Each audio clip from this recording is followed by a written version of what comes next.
Diabetic. আচ্ছা, diabetic বিষয়টা খুব কমন আজকাল, সব বাড়িতে ডায়াবেটিক রয়েছে। আপনি হয় শুনেছেন, নয়তো আপনার বাড়িতেই কেউ না কেউ রয়েছে। আজকের এই ভিডিওতে আমরা ডায়াবেটিক কি, কিভাবে এর প্রতিকার হয়, কোথা থেকে আসে এবং কিভাবে বুঝবো যে you are going to be diabetic বা প্রি ডায়াবেটিক স্টেজে আছেন, এর অঙ্কটা কি সেটা আজকে আপনাদের একটা খুব ক্লিয়ার পিকচার দেবো, যেটা জানলে এর প্রতিকারও আপনি জানতে পারবেন যে এর প্রতিকার কি হতে পারে। প্রথমে জানি ডায়াবেটিক কি। ডায়াবেটিক বিষয়টা আমরা সবাই জানি কম বেশি, সেটা হচ্ছে আমাদের ব্লাডে অর্থাৎ রক্তের মধ্যে সুগারের পরিমাণ সেটা বেড়ে যায়। ঠিক আছে, যখন সুগারের পরিমাণ বেড়ে যায় তখনই দেখা যায়, অর্থাৎ কার্বোহাইড্রেটের কারণে বা বিভিন্ন কারণে সুগারের পরিমাণ বেড়ে গেলে তখনই আমরা তাকে ডায়াবেটিক বলি। এবার এই ডায়াবেটিকটা কিভাবে আসে? প্রথম বিষয় হলো আমাদের শরীরের মধ্যে, আমাদের শরীর তো কি দিয়ে তৈরি? সেল দিয়ে তৈরি। মানে আমি একটু অন্যভাবে জানানোর চেষ্টা করছি যাতে এর প্রতিকারটা আপনারা নিজেরাই বুঝে উঠতে পারেন। সেল দিয়ে তৈরি, আমাদের কোষ দিয়ে যেহেতু আমাদের শরীর তৈরি, সেহেতু আমাদের সেলের মধ্যে যে নিউক্লিয়াস আছে, এই সেলটাকে প্রপার ফাংশন করার জন্য তার একটা সঠিক পরিমাণ কার্বোহাইড্রেট মানে নিউট্রিশন লাগে।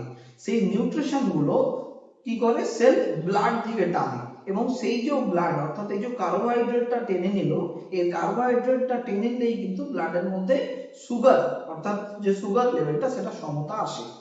এবার এর মাঝে অনেকগুলো ফ্যাক্টর আছে, যেমন ধরুন ইনসুলিন প্রডিউস করা, যে শরীর যে ইনসুলিনটাকে ইউজ করছে, সেই ইনসুলিনটা যেটা অগ্নাশয় থেকে আসে, সেই ইনসুলিনটাকে যদি সঠিকভাবে ইউজ করতে পারে তখন কিন্তু ব্লাড সুগারের লেভেলটা ঠিকঠাক থাকে। এইবার এটা কিভাবে হয়, কেন হয় এবং এর প্রতিকার কিভাবে? প্রথমে বুঝবো যেটা কি করে বুঝবেন যে আপনার ব্লাড সুগারটা বাড়ছে বা অসুবিধা হচ্ছে। প্রথম কথা, আপনার প্রচন্ড ফাটিগ ফিল হবে। ব্লাড সুগারের ক্ষেত্রে ব্লাড প্রেশারটা হাই দেখতে পাবেন উপরের দিকে। এছাড়াও ধরুন আপনার মাথা ঘোরানোর একটা সমস্যা আসবে। এছাড়া অস্থির অস্থির একটা ভাব আসবে। তো দিজ আর দি কন্ডিশন যেখানে আমাদের এই ব্লাড সুগারটাকে চেক করানোর প্রয়োজন আছে। এইবারে এর এটা কিভাবে হয়? এর অনেকগুলো কারণ হতে পারে। একটা হচ্ছে আপনার হেরিডিটি, অনেক সময় হেরিডিটি থেকে আসে।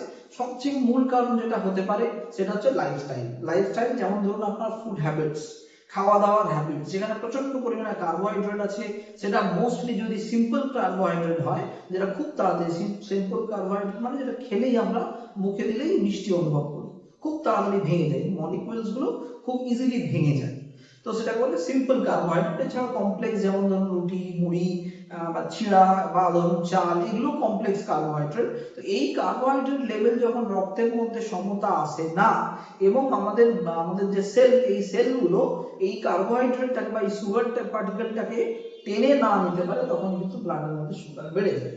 এবারে লাইফস্টাইলটা ওই জন্য, খাওয়ার দাওয়ার জন্য খুব ইম্পর্টেন্ট, এবং সাথে সাথে physical activity, that is very very important. কেন ইম্পর্টেন্ট? এতেই অ্যাকচুয়ালি প্রতিকার লুকিয়ে আছে। কিরকম? যে ফিজিক্যাল অ্যাক্টিভিটি আমরা যখন করছি তখন আমাদের বিভিন্ন মাসলস এর মধ্যে কন্ট্রাকশন আসছে, ফ্লেক্সন এক্সটেনশন যদি বিজ্ঞানের ভাষায় বলা যায়। তো এই যে কন্ট্রাক্ট হচ্ছে, তার মানে কি? ব্লাডটাকে পুশ এবং পুল করা হচ্ছে বারবার। এই কন্ট্রাক্ট, মাসল কন্ট্রাকশনের দ্বারা আমাদের কি হয়? ব্লাডটা পার্টিকুলার রিজিয়নে বা পুরো থ্রু আউট দি বডি দৌড়তে থাকে, অর্থাৎ চারিদিকে দৌড়তে থাকে। এর পজিটিভ কি হয়? যে এই নেসেসারি ম্যাটেরিয়ালগুলো খুব ইজিলি বিভিন্ন অর্গানের মধ্যে পৌঁছে দেয়, ওয়েস্টেড ম্যাটেরিয়ালকে কালেক্ট করে।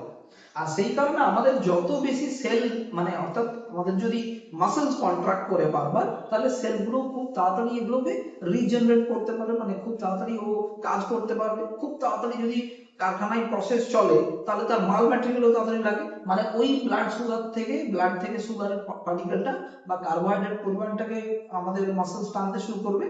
যখনই সেটা টানবে, অটোমেটিক্যালি আপনার ব্লাডের মধ্যে সুগারের পরিমাণ কমতে থাকবে এবং সেটা ব্যালেন্স হতে থাকবে। এইবারে আমরা প্রতিকার এর দ্বারাই পাবো, যে তার মানে আমরা বুঝলাম যে muscles contraction is very important rather than insulin injection.